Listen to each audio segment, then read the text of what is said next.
Отгон тэнгэр их сургууль оюутны амралтын хугацаанд 60 гаруй багш ажилтнаа 1 сарын англи хэлний эрчимжүүлсэн сургуультанд хамруулж өнөөдөр сертификатыг нь гардуулан өглөө.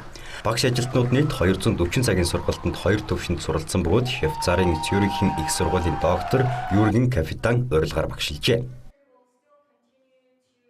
Отгон тэнгэрийн бүх багш нартаа баярлаж байгаагаа хэлмээр байна. Их найрсаг мөн хамтарч ажиллахад сайхан байлаа. Сүүлийн үед англи хэл их өргөн хэрэглэгддэг болж, мөн зайлшгүй сурч мэдэх шаардлагатай хэлнүүдийн нэг болж байна. Сурч мэдсэн зүйлсээ бусадтай хуваалцсанд мөн энэ сургуулийн хамт олноос маш олон зүйл сурч мэдсэндээ баяртай байна. Тэгээд сургалтыг бол сургалтанд хамрагдж байгаа багш нарыг 2 төвшөнд хуваагаад тэгээ энэ 2 төвшний 2 курс ингээ хичээлсэн.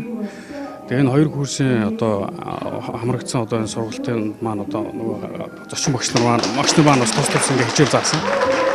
Үр дүнтэй сайхан сургалт болсон гэж одоо харж байгаа. Ер нь одоо цаашдаа ингээд өнөөдөр бол 21-р зуунд тэгээд ахаад өөр одоо хэл эзэмшихийн одоо шаардлага бас тулгарч байгаа. Ялангуяа одоо боловсролын салбарт ажиллаж байгаа, дээд боловсролын салбарт ажиллаж байгаа багш нар бол үндсэндээ бол англи хэлийг одоо нэлээд өндөр түвшинд эзэмшсэн байх юм шаардлагатай. 28 дахь жилдээ үйл ажиллагаа явуулж байгаа хувийн хвшлийн анхны их сургууль болох Отгон тэнгэр их сургууль багш ажилтнуудынхаа мэдлэг боловсролыг дээшлүүлэхэд дэмжиж ажилладгийн нэгэн жишээ нь энэ гэдгийг хэлж байлаа.